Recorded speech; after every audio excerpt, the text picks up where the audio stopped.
Hello, everyone, and welcome back to The Ace Couple. My name's Courtney, and I'm here with my spouse, Royce, and we are coming at you with another asexual representation episode. Now, most of these episodes that we have done have been about TV shows, movies, the occasional book here and there, because those are just the sorts of mainstream media where we occasionally find asexual representation, for better or for worse. But today we are going to talk about a very, very prominent asexual character in a video game, because all forms of media are very important and we love to diversify our ace rep, don't we?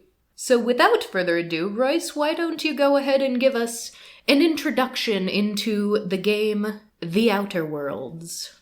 So The Outer Worlds is a first-person RPG set in a futuristic, hyper-capitalist society that takes place in a solar system outside of our own. Your character awakes after being cryogenically frozen for longer than you intended. Fun. And you find yourself in the middle of a downtrodden world full of exploited workers, evil megacorporations, comically bad adverts, and corporate messaging to employees that sometimes hits a little too close to home. Just like real life!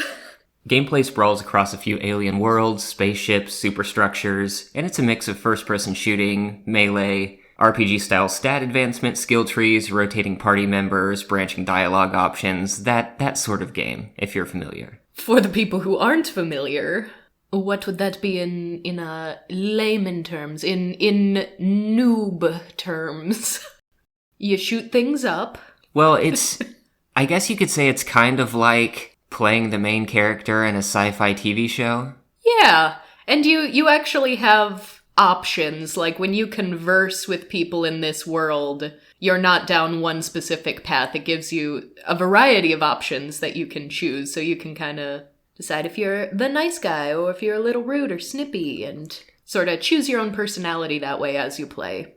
Right, the central character is a stand-in, and you have decisions to make to decide what kind of character you're going to be. And so the central quest line, there is a main plot throughout the game, and then a variety of side quests or other things that you can or cannot do, can choose to do if you want to, involving other characters and their own stories. But the central quest line has a pretty wide fork. There are two distinct endings based off of the choices you make, along with variations within those that are influenced by your interactions with other characters. And there's often more than one way to complete a quest, and we particularly had fun investing in non-combat skills that allowed us to talk our way out of trouble and hack into everyone's email. Yes, you can choose your own skills, so you can choose to be more persuasive, to try to give yourself an upper end in negotiations. You can be more of an intimidating type, try to scare people into getting your way.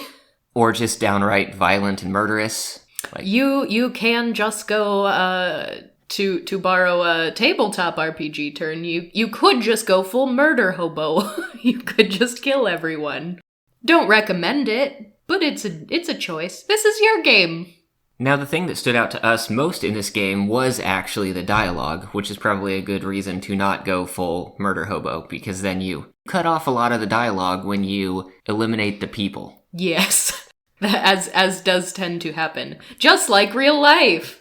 And within that, in particular, the reason we picked up the game in the first place, and the reason we're sitting down to talk about it today, is the first potential companion you meet. The first out of 6 non-playable characters who can join you on your ship, the Unreliable, and help you out on your mission through the game is a woman named Parvati Holcomb. Parvati, my love! Parvati is biromantic asexual. And isn't she just the best? She's very, very good. She also appears to be of Indian descent, at least as far as we can tell, given a setting that is about 350 years in the future, far, far away from Earth. Her mother's name at least appears to have Indian roots. Well, yes, and her name Parvati, and she is clearly a woman of color in how she is depicted. She does have brown skin. But again, India doesn't exist in this world, so do with that what you will. Well, Earth exists, but Earth has mostly been left, 'cause we kinda trashed the place. Just like real life! So, Parvati's character concept was originally created by Chris Letoile. L'Etoile. She was written to be asexual from the beginning, and she was loosely based off of Kylie from the TV series Firefly. Which I still have not seen, no matter how many people across my entire life over many, many years have told me that it is an absolute must. It's been a long time for me. I was also peer pressured into it. Firefly is one of those shows that, particularly about a decade ago, if you admitted that you hadn't seen it, you kind of immediately lost nerd cred. Lost the nerd cred. Yes, if you're friends with enough geeks, you will be peer pressured into watching Firefly. But sexuality aside, both characters, Parvati and Kylie, have some significant overlap. They're both very kind, wholesome, genuine personalities, and they're talented, hardworking mechanics in futuristic settings on spaceships. Yes, if I were to describe Parvati, I would call her too precious for life. This world is too cruel for someone as pure and wonderful as Parvati. So the idea to write an asexual character had been something that Chris was holding on to for a bit. They mentioned that while working at Wizards of the Coast, a team of writers started thinking about how to write a character's backstory in Magic the Gathering as Ace. Oh, I haven't played Magic in a decade. And they also mentioned that part of their research, of course, led them to Avon, and also to a book called Every Heart a Doorway by Seanan McGuire. Oh, this is news to me. Every Heart a Doorway. Seanan McGuire is a pan-demisexual author, and one of the characters, I believe the main character in Every Heart a Doorway, is Ace. Well, add that to the reading list. My ever-expanding reading list. This character idea in Magic the Gathering was eventually dropped, but when Chris started working on the Outer Worlds, they wanted to actually fulfill this idea of an asexual character. And Chris unexpectedly left Obsidian, the developer of the game, but had just pages and pages of notes on this character. I read about that his notes were like way more extensive on a single character than anyone anticipated, and yes. He was really, really, really fleshing her out. And that she was canon ace right from the start, so I think that's just cool as heck. Right, and she was picked up by a woman named Kate Dollarhide, who is a bi-ace woman herself. And so Kate kind of finished out the character. Which is also very, very cool, because when I first read that the original writer who concepted Parvati left and it got picked up by someone who was herself ace, I assumed that was intentional, like they knew there was someone ace on the team and they said, well, clearly she's the best person to pick this character up. But apparently it was just a happy accident, and she wasn't even out to most, if not all of her coworkers. And so when she got this character and saw this massive book of notes on Parvati, she felt really, really lucky because she herself is bi and ace. And apparently in just like talking about the character and how she finished writing Parvati, she kind of had to unintentionally come out when she was being interviewed, because Parvati was a huge hit. And I don't know how we can emphasize this enough, especially if there are any listeners who aren't like big gamers and maybe haven't even heard of this game, because Parvati is like unanimously the internet's favorite character in this entire game. She is widely beloved, so naturally everyone wanted to talk about her, write articles about her, talk to the person who wrote her. And I kind of don't love that so many creative people kind of need to come out after creating queer characters, but at least from what she said it felt kind of weird, but she didn't necessarily say that put any great distress on her, so I really hope that wasn't sort of a peer pressure situation where she really didn't want to come out, but felt like she had to. But that does happen too, and it's unfortunate, but it really is just wild how that was pure coincidence that this character landed in the hands of an ace to finish off.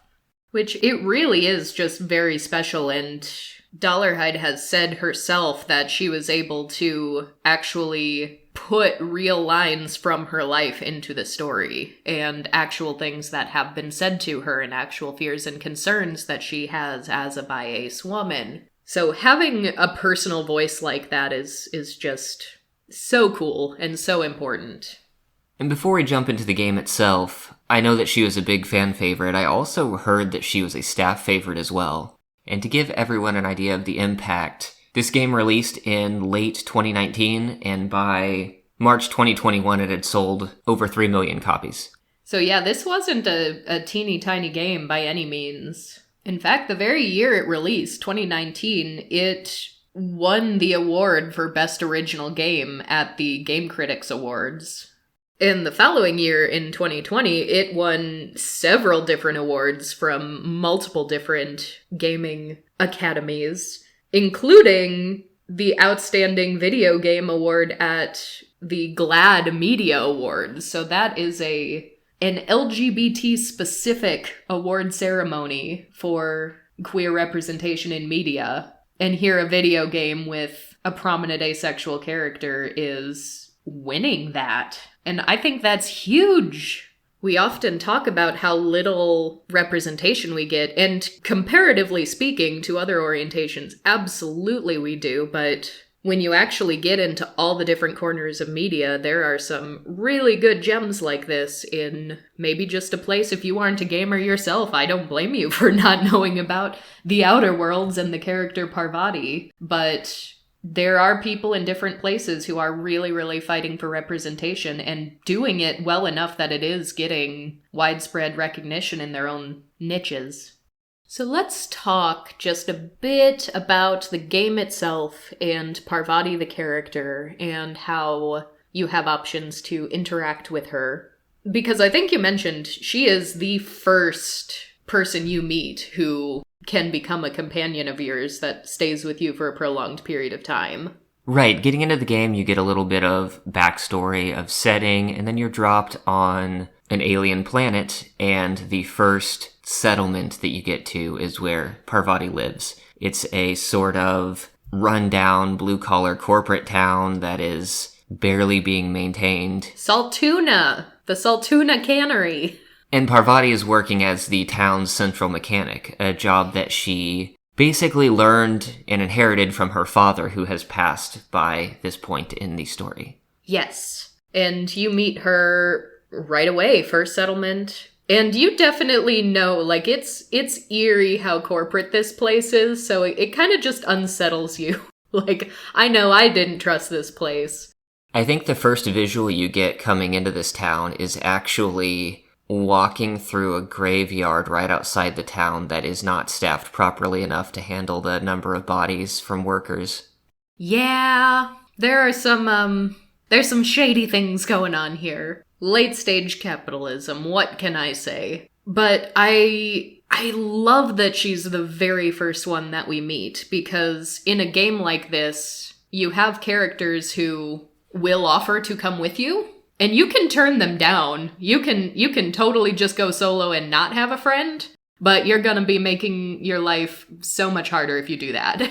Right, I mentioned there were 6 possible companions, as they call them, to fill out your ship.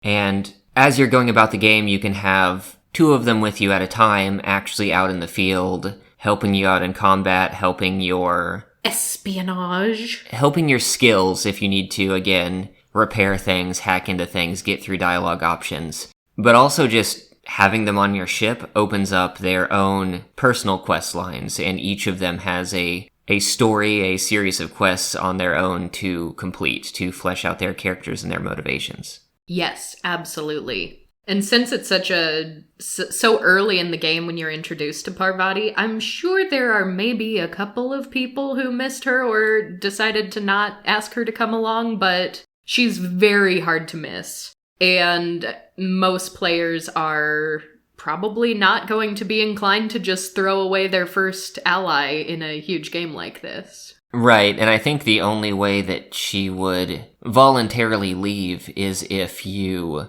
actually end this first series of missions by killing the antagonist instead of resolving it peacefully, because Parvati's sort of the moral compass of the crew. Oh, she's absolutely the moral compass, and that's part of the reason why she's so likable. And especially when you get into this first town, because there's so many just like morally gray things, and clearly this factory is awful and doing horrible things. And there's sort of just a group of people who have defected and left the factory town and just sort of have their own little enclave where they're growing their own food. They're totally removed from the rest of society. And it kind of seems at one point like you have a choice. Do you side with the defectors who are living their own peaceful life in their own little settlement, or do you side with the evil corporate factory? And of course, we were like, well, we don't want to side with the evil factory, like, screw them. But then Parvati steps in and is like,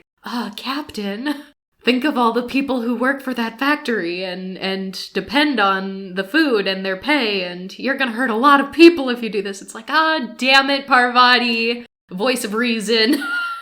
Yeah, what seemed a very obvious decision right away became muddied because of all of the civilians involved. And it seems like the best course of action is actually to reunite the two camps by essentially causing the mayor, or whatever his position was, the leader of the town, to step down. Peacefully, ideally.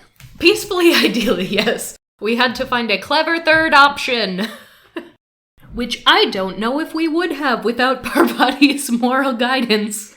It does help in a game like this to have someone to sort of interject and tell you what the rules of the game are. Yeah. Because there are other games where peaceful resolution isn't an option. Yes.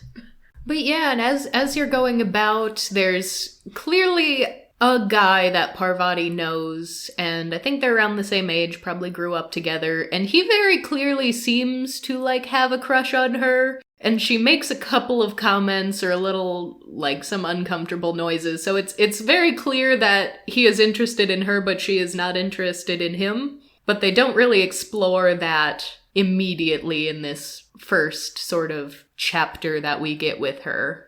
Nice little bit of foreshadowing, though. And then what are the actual circumstances that after we have resolved this planet and sort of fly off, what are the circumstances in which we meet Junlei? Junlei is another mechanic working for a different operation. Well, to back up a little bit, as you're sort of resolving things in this first town, as you get your new ship, the Unreliable, up and running... Great name for a ship, by the way. Parvati very excitedly asks to join your crew as the mechanic, because the ship needs some work. Yes.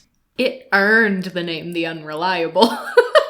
But after that point, there are many times when you can stop and talk to Parvati on the ship or while you're out doing missions and learn a little bit more about her as a person, her backstory, her family life, that sort of thing.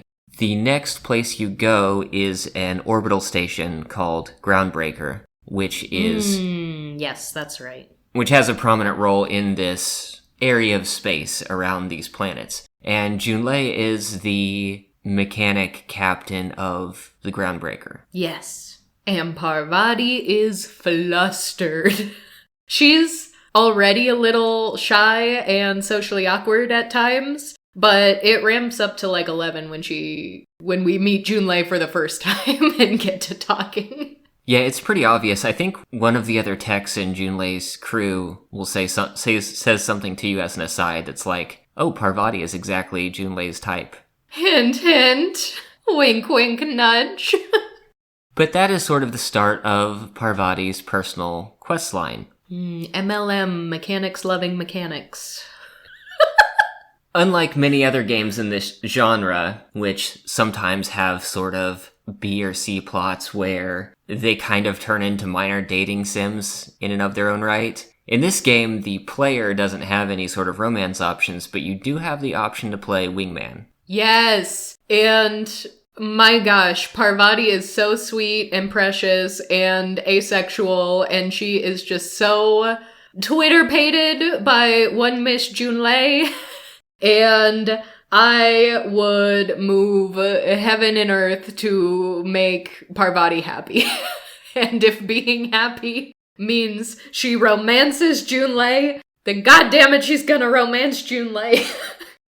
It's actually not too long after we initially meet Junlei that we actually start learning about how Parvati is asexual. They do not use that word, but it is obvious. It is explicit. she's sort of talking like, I've been talking to Junlei, and she says, I don't know where it's leading yet, or if I'm misinterpreting. I'm not much interested in physical stuff. Never have been. Leastways, not like other folks seem to be. It's not that I can't, I just don't care for it. It's been a problem in the past. The folks who wanted to be with me back in the Vale, they said I was cold. It's tripped folk up in the past. Folks I thought cared about me. What if she's not okay with that? What if she is, but then later she's not? And it's like, oh, sweet, sweet Parvati. Also, I should add, this is a conversation that happens because Parvati, who famously does not drink, like she has made it clear that she does not drink,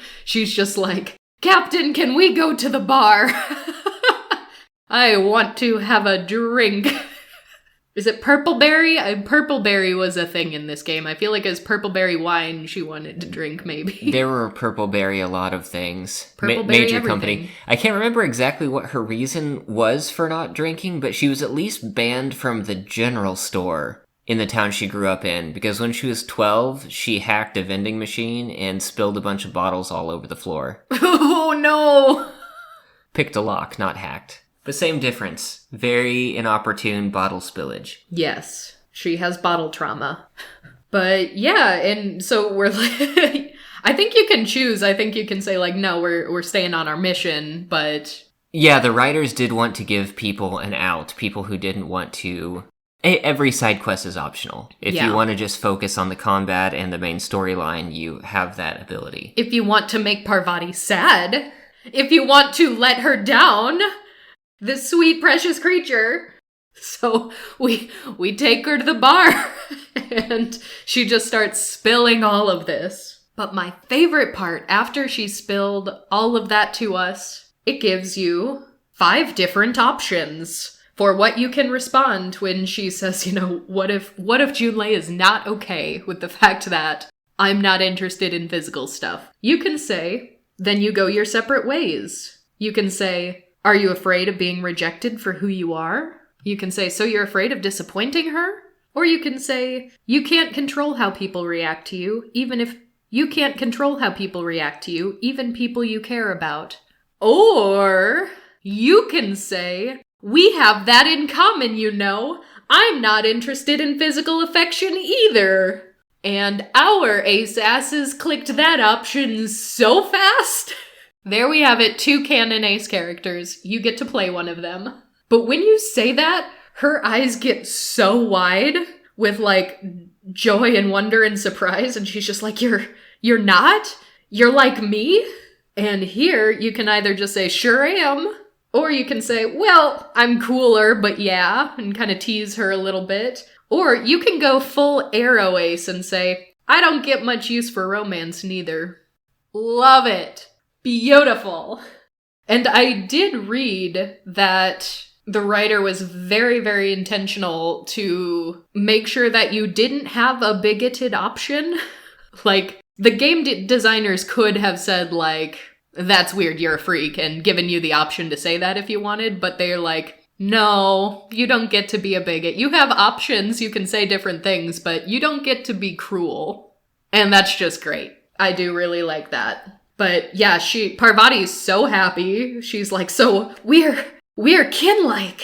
That makes me, unaccountably happy. Captain, it's a lonely thing being different like this. And she's just so happy because now, she already liked you. She wanted to go to the bar and drink with you. She's confiding all these things. And so to be like, wow, I'm not the only one. Like, I'm getting you're the first ace person I've ever met other than myself, and I thought I was alone vibes. So that was just so sweet, and I liked that a lot.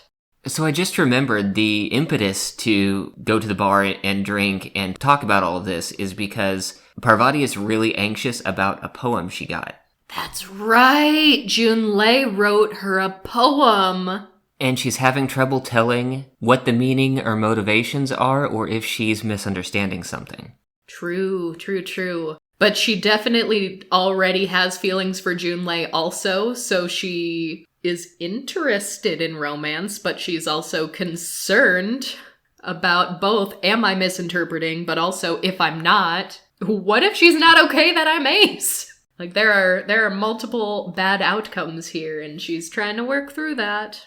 And yeah, I just like also, aside from this main Parvati quest line where we can sort of help her in her quest to romance Junlei, I just like having her as a partner when we're out talking to other people, because she'll also speak up and have interactions with people, and she's, like, just clearly the best companion. Because some people are quieter, some people are just, like, really gruff, kind of Outlander scofflaw types, and they're fun in their own right, but Parvati had never been outside of her sort of home factory town in her home planet, so while we're experiencing the world for the first time, she's also experiencing a bunch of new places, and she definitely just has this, like, wide-eyed wonder with a lot of things, and she's very cute. And having that moral center is very fun, too. There's one moment where we meet somebody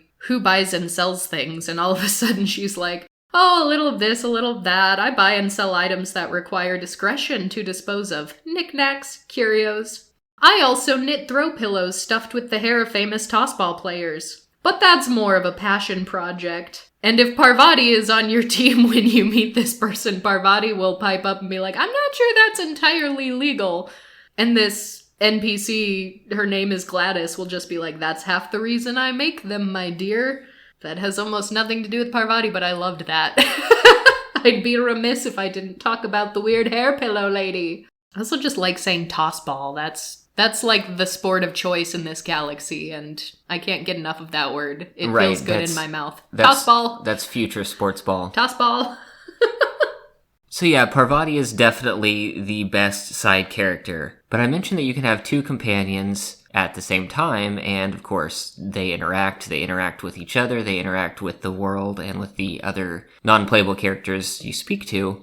The best player combination is you, Parvati, and Sam.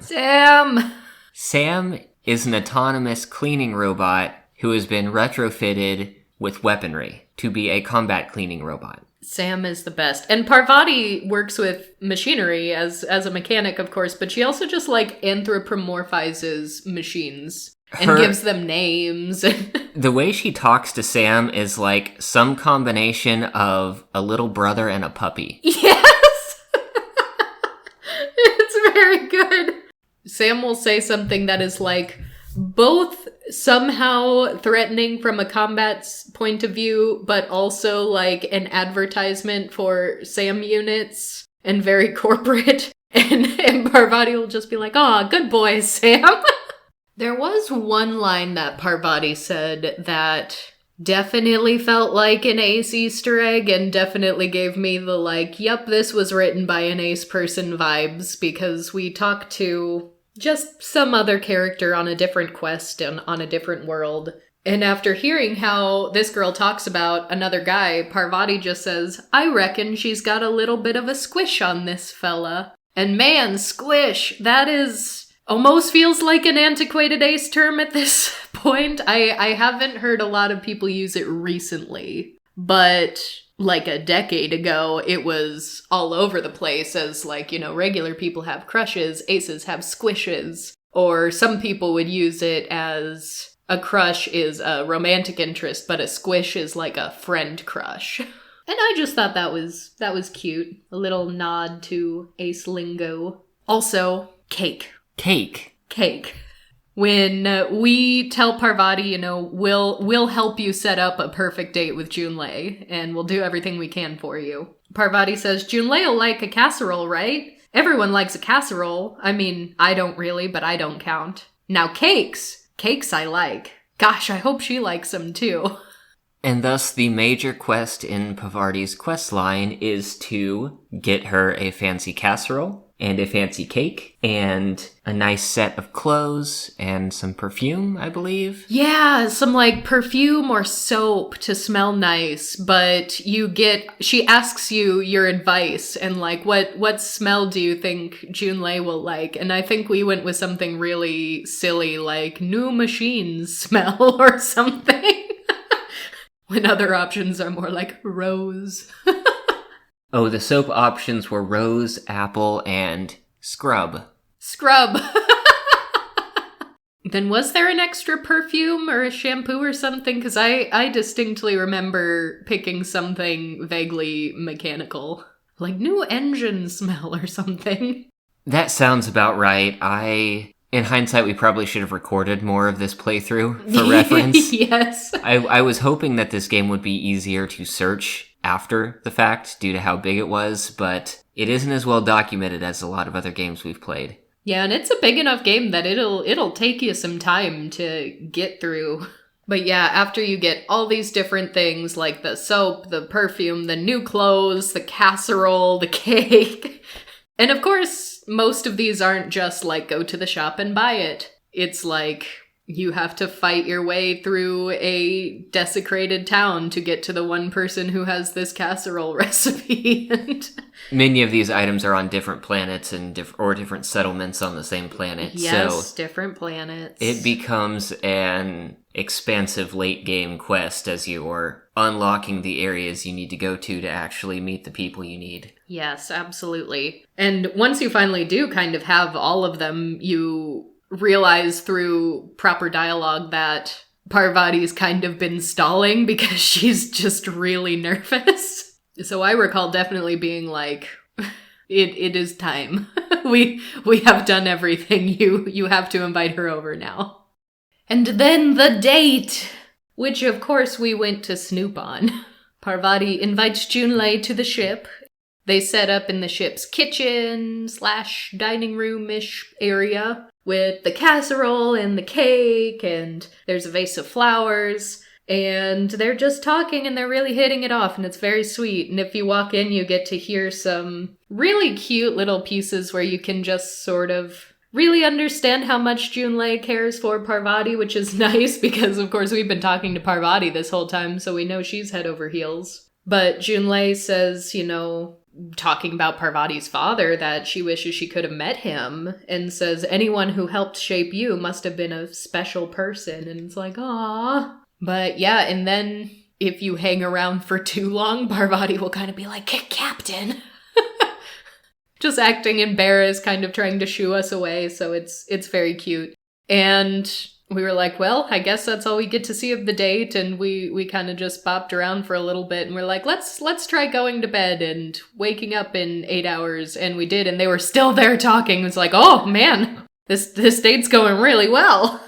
Yeah, that's one thing the devs must not have handled, because you actually have to exit the ship and come back. Passage of time is meaningless. So that was just a little funny thing. But once you do actually leave the ship and come back, then Parvati does say like, okay, Captain, she's gone, and I feel like running laps around the cargo bay. And it gives you dialogue options, and of course one of the options is like, tell me everything. How did it go? And based on the prompts that we had picked, helping her pick out the soap and helping set up this lovely evening, Parvati goes on to describe it, and she says, so she got here, and after a few minutes she said, hey, do you have some new parts? And I was like, nah, I used a new soap. Then she just sort of touched my arm real gentle-like and called the cut of my outfit elegant. I couldn't hear the rest on account of my heart was beating so hard. Then I led her into the kitchen. I think she about cried when she saw the spread. She stood stock still and just said, oh, real soft, and let me tell you, I was sweating. Then she blinked and said, is that dustback casserole? I told her how we got it from Mr. Raymond to bake it for us. So it was double authentic, made by a real live monarch person. I honestly don't even remember what all was up with that kind of casserole. Monarch is a planet in the system that we're in, not the planet Parvati is from. And we were like, not only are we going to get this casserole, but this casserole will be authentic. We are going to the planet this casserole hails from and having a local make it. A professional chef, even. So yeah, and she goes on describing the date, and it's really cute because they're talking about how they're exchanging messages about just mechanicking and how they've taught each other so much already. And she says, when I brung out the sweetheart cakes, June, she got a little teary, said she had a thing she needed to say. But I stopped her because I wanted to say it first. I never felt so bold, Captain. I told her about how she made me feel. Bold like I acted strong, smarter, and kinder than I am on my lonesome. I listed all the things I liked about her. Then she pulled out a paper and read a speech. She talked about the things she admired about me, like my cleverness and my humor, and how it made her want to be more open. And anyhow, when she wrapped up, I asked her to be my girlfriend, and Captain, she said yes! Ah!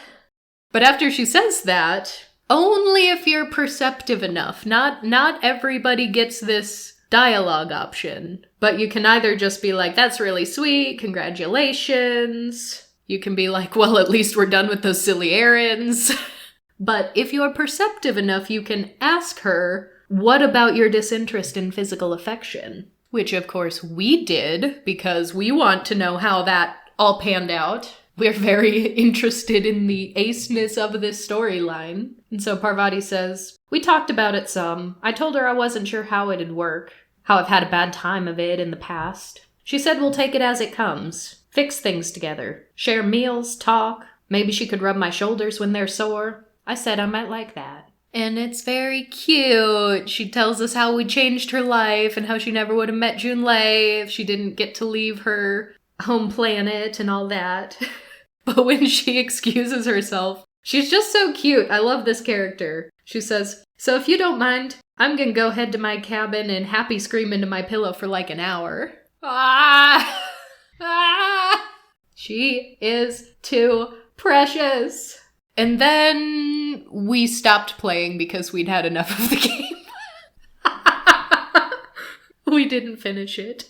Yeah, pretty much. At that point, the combat was getting tired. Some of the mechanics were getting tired. We were at the late stage where character advancement was basically done, so there wasn't even much interesting. Like, sometimes I like character progression, but once you get to a certain point where you've basically figured out how the whole thing works, it gets a little boring. Yeah, this genre of game has never been my favorite. I like a lot of RPGs. I don't tend to like shooters. Yeah. And the shooting mechanics kind of take the center role. Yeah, so it definitely got to a point where I can enjoy shooting mechanics in a new game, but if it goes on too long, then I just kind of get bored of it, and that's kind of what happened here in that regard. And of all the 6 companions we got, Parvati by far had the most developed storyline with the most notes to hit, and obviously we cared about the ace rep, so we wanted to see her story through, but by the time we saw her story through, it's like, I think that's all we needed of this game. I will say we got sidetracked by Elden Ring and kind of dropped the game and then picked it back up. But Elden Ring is so good! But then when we picked back up, we basically were doing the final couple of steps in Parvati's quest, and we talked about whether or not we should just slog through to the end of the game and just weren't interested in the central storyline past what we had already seen. Yeah, pretty much. It's because I often play video games because of the story. And there was an interesting story here, but for me, the actual story points and plot progression were way too spaced out. It was like you have to fly to a totally different planet, you have to fight your way through a whole bunch of enemies, shooting them, find a part, go to another planet before you can talk to a person who may or may not actually progress the main story plot. And so it needed to be a little shorter and a little more condensed for my personal taste, I think. That is a problem with practically every game I've played in this genre that tends to be sort of open world, is that it's very common to lose sight of the central quest due to all of the side quests. Plus, a lot of the humor came from the just dystopian, hyper-capitalist future setting. And it's funny, but after a while, you've run out of jokes. Yeah. So I am glad that we played as much as we did. I don't necessarily foresee us going back to completely finish it up, because honestly, I was more invested in Parvati than finding out what happened to everyone in our civilization back when we got cryogenically frozen. Because all of the little hints and progression toward learning anything about that just came way too far apart for me that it just wasn't sitting quite right. But I did want to make sure that our beloved Parvati was going to live happily forever after with Junlei. So we did kind of just search what the ending options were if you are to finish the game. And not even thinking about this, because what kind of monster? But in a game like this, you have all kinds of choices, but we found what she says if you just decide to murder Junlei for, I don't know, kicks and giggles. I would never, but it's very sad that people would do this to Parvati. But if you murder Junlei, Parvati will tell you off and be like, you murdered my love, the brightest light in my sky. It's like, ugh, tear my heart out. That's also how we learned that, aside from just flat out saying, no, don't come with me on my ship, the only other things that would cause her to potentially leave of her own volition were violence towards people she knew, like the mayor in her hometown. Yep, and she will up and leave if you kill Junlei. But the main thing we looked at the endings for, aside from just seeing if we missed anything, closing out the knowledge of the lore of this world, was that in the good ending, if you've done the quest line and got the ideal story, she ends up moving in with Junlei. Yes, Junlei actually invites her to come working with her on the Groundbreaker. If you played the heroic route and did everything you were supposed to for the good ending, then Parvati kind of becomes like a little bit of a celebrity, like everyone kind of knows who she is and that she was a part of this very famous, important crew, and yeah, she becomes a very important part of the Groundbreaker's mechanical ecosystem, and it ends with, she and Junlei were never far apart. Which is very sweet. Apparently there's another option where things don't get resolved very well, and it kind of seems like Parvati ends up getting, like, PTSD from the adventure not ending well, because she does move in with Junlei into shared quarters on the Groundbreaker, but she becomes plagued with night terrors about freezing to death, and apparently with her mental state, she's just not able to continue keeping their relationship afloat, so it gets really strained, and she ends up moving into the crew quarters, and she just, like, still works there, but miserably. Yeah, so I mentioned that the main storyline has a major fork in it. You can basically choose to play the good side and try to rescue everyone on your colony ship that has also been cryogenically frozen for too long, or you can side with the evil megacorporations that don't want their mistake to be known. And if you go the bad route and side with the corporations, they continue to sort of run the place, increase in power. They start to roll out a lifetime employment program that involves cryogenically freezing employees. Lifetime employment program. Is that like if you try to leave, they'll freeze you? Or is that just like a misnomer? And that's the code word for the fact that they're just killing people. It was a means of freezing employees who would potentially die under other circumstances so that they could unthaw them later to when they had a means to cure what was wrong with them, to keep them alive and working for longer, and then freeze them again. And it was a sort of life extension, you're permanently working for the corporation sort of thing. Corporatized transhumanism, no thank you. I don't like it. I don't like it. But what I do like is how widely beloved Parvati in particular became. Because the reason why representation in media is so important is because storytelling and fiction can help foster empathy in real people. And if there are millions of people falling in love with a asexual woman of color on a video game, and they're going on this journey with her, then some level of that is going to start seeping into the real world. And when I say she was unanimously everyone's favorite, like, I kid you not, some of these articles that are coming out, if you just Google Parvati from Outer Worlds, is like ranking the Outer Worlds companions and the best Parvati. Was there really any choice here?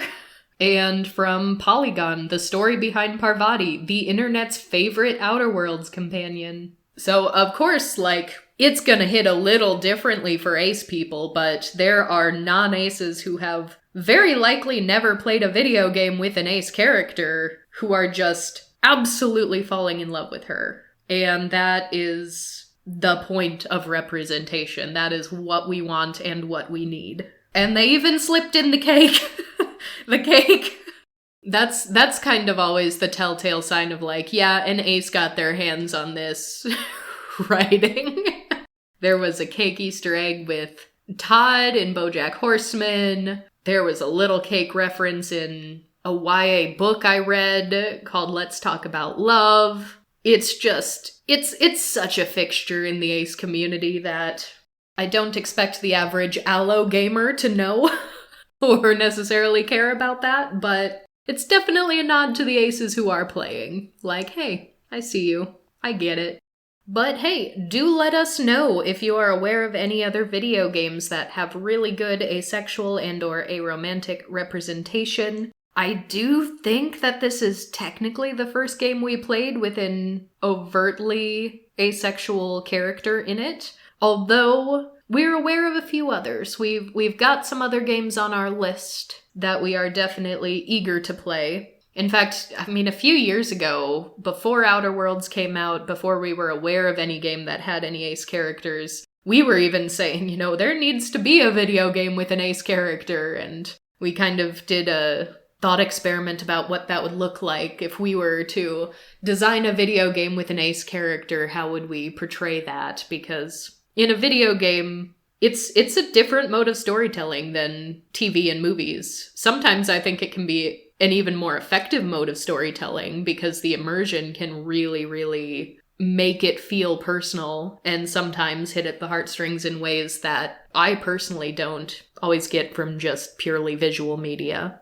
And it is sometimes a little hard in a video game to think about how would I present an ace character without making dating kind of the focus and without making it the conflict, because otherwise it doesn't always just naturally, organically come up. But I'd definitely love to see more. I'd definitely love to play more. I think Parvati was very, very much needed to introduce a whole demographic of gamers to this orientation. And I can imagine we're only going to get more rep from here on out, so fingers crossed on that front. But anyway, that is all for today, so we will talk to you all next week. Goodbye!